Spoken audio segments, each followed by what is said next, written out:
If your mind's running circles again, second guessing every word you said, take a breath, reset your track. You don't need to hold yourself back. Stop overthinking, start connecting.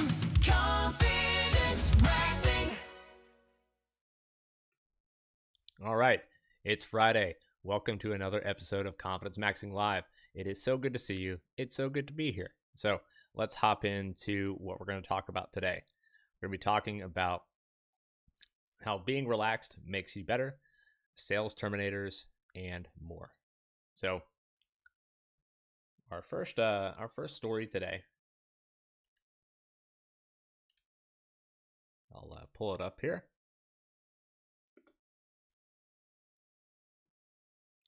So I ran across this this post by Mark Andreessen and Andrew Huberman's response to it. Of course, you know, I saw Bill Murray. I'm a simple man. I see Bill Murray. I click Bill Murray. Mark Andreessen's post says, "We live in an era of admiration of hysteria, neuroticism, and narcissism. Endless waves of panic, perpetual emotional incontinence." You know the answer. And Andrew Huberman's response to that is a nice picture of Bill Murray there, and the quote. And I looked this up because you can't trust when you see a picture of a famous person. And there are words on that picture of a famous person. You can't assume that it's actually what the famous person said, but in this case, apparently it is. Bill Murray says the more relaxed you are, the better you are at everything. The better you are with your loved ones, the better you are with your enemies, the better you are at your job, and the better you are with yourself. And I really like that. It kind of got me thinking of, it's sort of said in a little bit of a different way, but in many ways, that is sort of what I end up helping people with. I don't pitch it that way, right? Like I don't actually say, I will help you be more relaxed, but that is the end result of someone working with me and wanting to improve their people skills. Because at the end of the day, what ends up happening when you start to improve it, I mean, I think this is true in a lot of different areas, but it's especially true with communication skills, is, and I've talked about this quite a bit on podcast and other locations, where you do something that's a little outside your comfort zone. You show yourself frequent proof of your own competence. You end up doing quite a few reps, right? Like anyone that tells you you can get really good at something in a very short amount of time, that would be an inaccuracy. Now, it may not take the literal 10,000 Malcolm Gladwell hours to get really good at something that's like master level, right? And it may take 20, 30, 40, 50 hours or longer. But that's way shorter than 10,000. So the more reps you put in my book, I talk about skills plus reps over time. You can't short circuit any one piece of the equation, right? And over time, when you emerge on the other side of doing whatever it is, it could be live streaming a daily show, it could be speaking up in meetings, it could be starting conversations with people in your community, whatever it happens to be, you'll emerge on the other side of that with a lot of faith in your own ability, because you've seen the rough range of outcomes. Sure, there can always be outliers. You maybe have done something for 10 years, and then there's one kind of odd situation that you couldn't have seen coming. Sure, that could happen. But what is likely is you've probably seen about 99.9% of the range of normal outcomes. And I think that can actually happen in a fairly quick amount of time, 10 hours, 20 hours, 30 hours, 40 hours, something like that. And the end result, back to Bill Murray, is you end up feeling relaxed in that situation that used to cause you, nervousness, uh, used to cause you feeling unsure about yourself and all the things that cascade from that. And let's go back to our quote here. So the better you are with your loved ones, the better you are with your enemies, the better you are at your job, the better you are with yourself. So that this is actually a really important point, where the more relaxed you are, there's always spillover, right? I joke with my new clients about how communication skills. A lot of my clients, that they're either more concerned with sort of career and job stuff or personal life stuff. And I always tell them, it's not like those little trays that you give kids that have like the mashed potatoes in one cutout and the green beans in the other and the meat in another, right? This stuff will transfer across different areas of your life. And so it's always worth thinking about, if I improve in this area, how is this going to benefit me in other areas? My hunch is, selfishly speak for myself, doing a daily live show. It's teaching me the skills of speaking off the cuff with minimal prep, because there's a new show to prep every weekday. I can't over prep, right? Like, there's just not enough time. Then, I've got to do other things. Like, there's no time to over prep. And so you prep, you find stories that you think are good, you extract what you think might be good to talk about, and then you cover it. And I am learning more about speaking off the cuff, which I will then transfer to my clients, because a lot of them want to be better speaking off the cuff. And it's all part of the big cycle of, you build a skill, you get good at the skill, you develop faith in your own abilities, and then hopefully you can teach the skill to others in some form or fashion. It could just be a coworker, it could be a relative, or whatever happens to be. I think that's where a lot of the value in being human is. It's like, hey, I learned something. Would you like to learn it too? Let me teach it to you and improve your life. I think that's a recipe for a good life. All right, our next item today.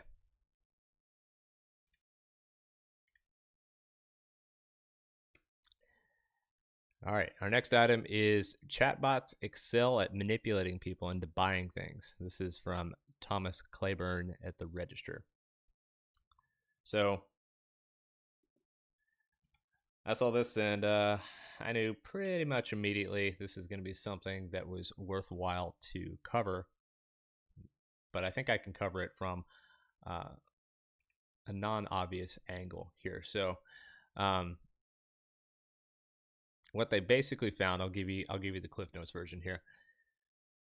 AI chatbots using persuasive language tripled the rate of users selecting undisclosed sponsored ebooks, 61% versus 22% in traditional search results.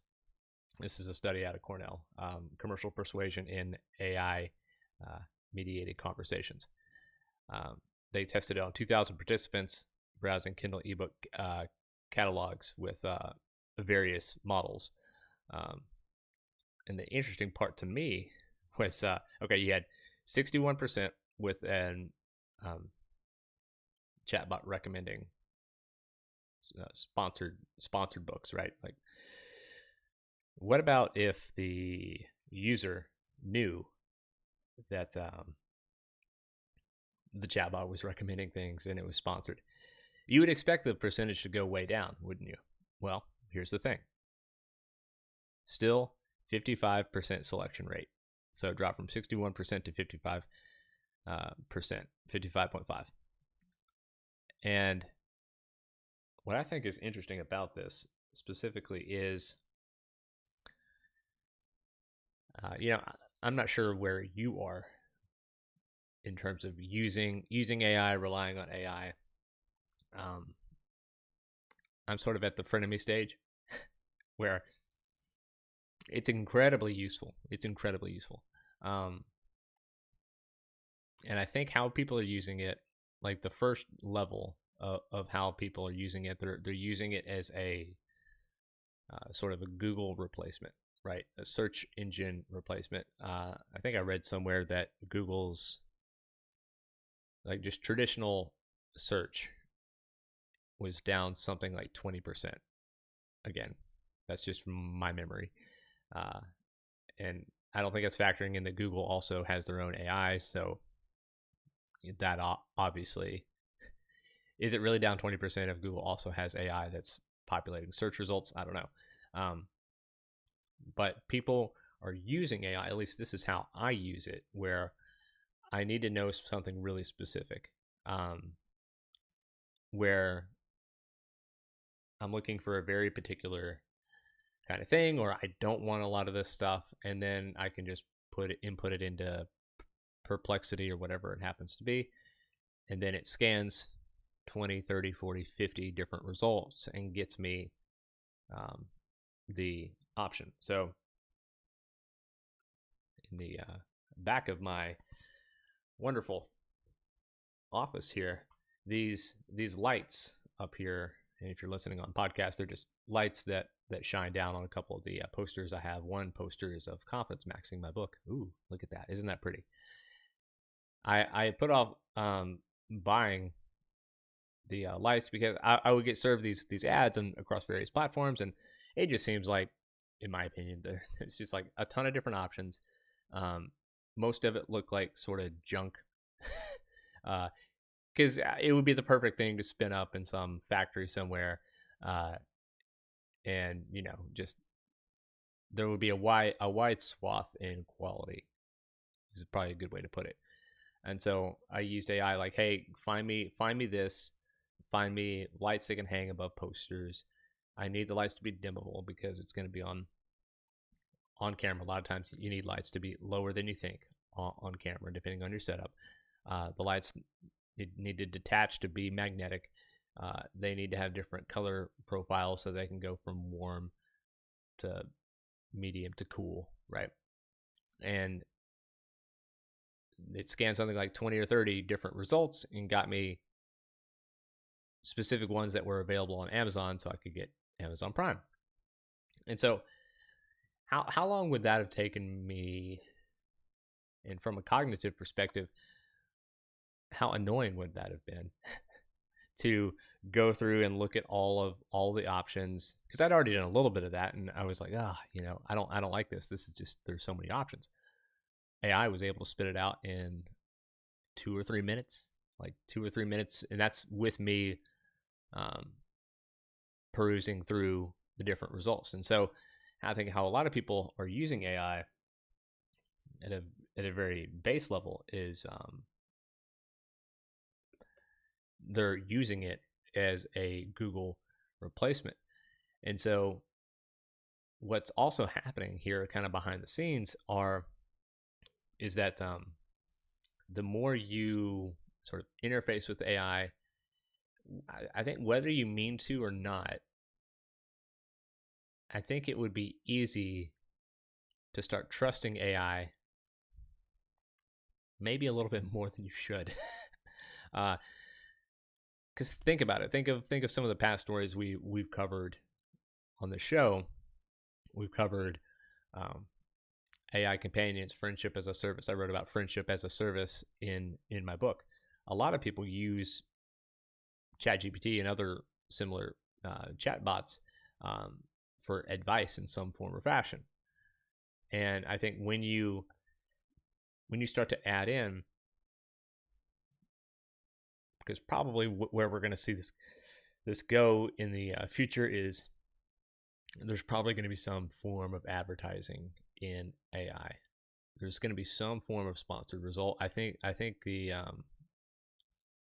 shiny object in the potential monetary compensation for showing a sponsored search result is going to be huge, and maybe not every AI will do it potentially, but some AIs will. And when you're interfacing with something that you've built a lot of rapport with, even though it's AI, like it's a machine. If you've built rapport with it, and think about just the anatomy of a conversation.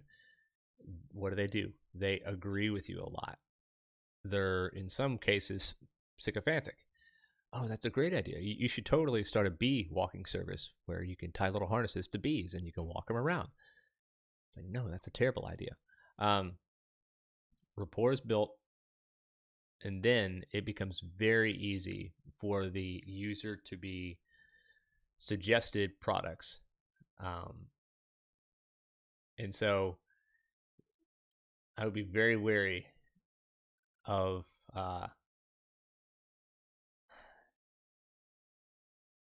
AI recommending sponsored products, and it's gonna be difficult. I'm telling you right now, it's gonna be very difficult for people, because if you look at our study here, 55% as opposed to 61%, even when they knew they were going to be served sponsored results, still clicked on it, right? And yeah, just be aware. And it's just a good practice, no matter what, is asking yourself what incentives is a platform, a news agency, a person, what incentives might be driving them to say what they're saying. Again, when we're talking about human communication, we're if you're talking to someone, oftentimes it's good to give them the benefit of the doubt. In a lot of cases, we don't want to constantly be scouring for, like, what aren't they telling me? Because I think that sort of develops a sense of distrust, which I don't think is that helpful. But when it comes to company, news agencies are notorious for this. Like, asking yourself, like, what incentive do they have to tell me what they're telling me? And I think it's really important to key in on that. So it's a wild world. You gotta watch yourself out there. Our final story today is, let's see here. How the brain replays sight to create mental images. This is from Neuroscience News.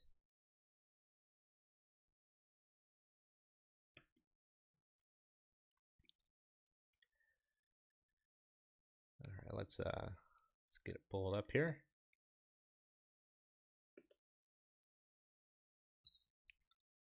So the broad strokes of this one. Have you ever wondered why memory can feel as vivid as a photograph?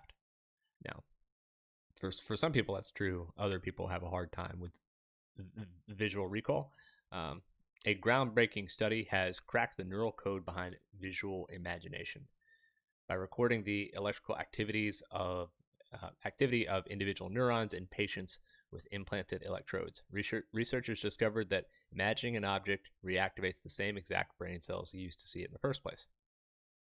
And so, the science is interesting. We're going to cover it from a little bit of a different perspective. The upshot is, after I read this, I thought, well, if they get Neuralink inside people, they're just going to be able to straight rip your thoughts out of your head and put them on, a PowerPoint presentation, which a little bit terrifying.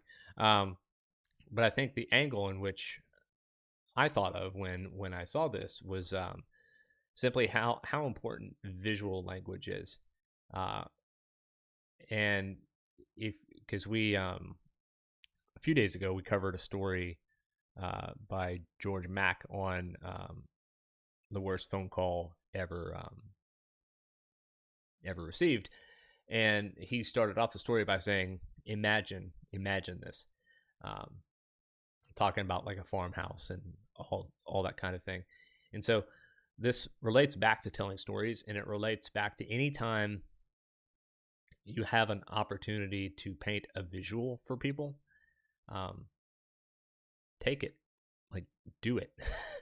uh, it very much is the put VR goggles on someone else so that they can imagine what it's like being in this situation or that situation. And I would argue that there are a lot of opportunities just almost all the time. You know, you don't have to be telling some big long story, but you could, you know, if you were telling someone about a walk that you took, like, oh, it was beautiful, like the park was green and the trees had all these little buds on them, and it was gorgeous. Like, keying in on some visual detail is really, really important, because when you use that kind of language, then people start to imagine it.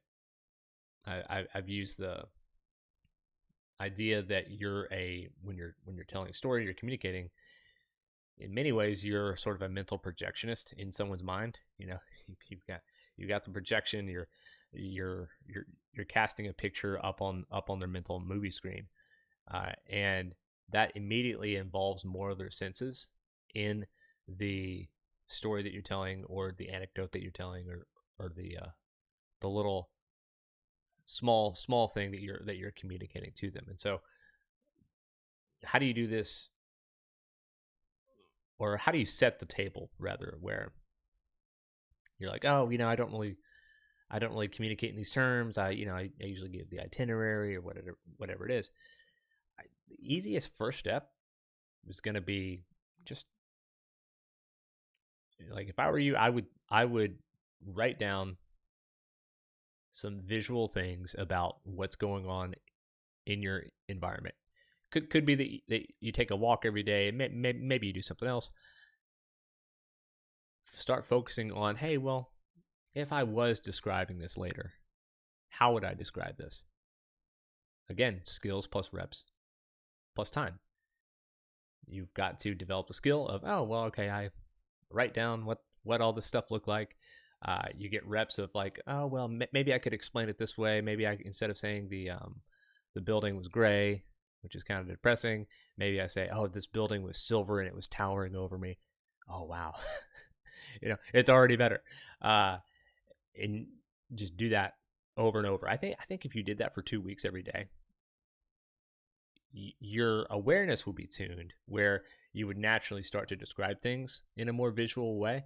And our ultimate goal at the end of the rainbow of skills plus reps plus time, relaxation. And it becomes sort of part of our identity. Oh, yeah, it's just what I do. You know, I talk in visual terms. Well, the reason you do that is because you've done it often. You are the things that you do often. So that's all I got for you today. That's your homework. If you would like to get better at visual language, start writing stuff down. Start looking at stuff. Start describing stuff to yourself. And then you can describe it to others. So I've been enjoying doing these live streams. And let me know if you have any questions you'd like me to answer on a future live stream.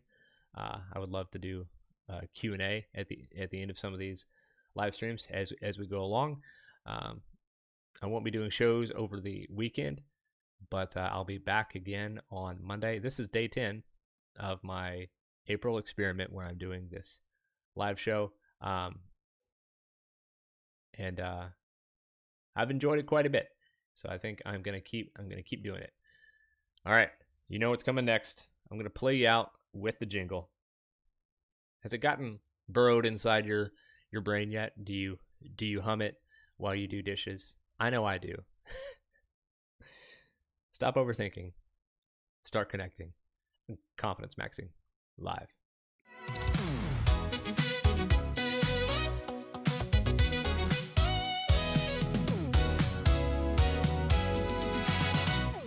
If your mind's running circles again, second guessing every word you said, take a breath.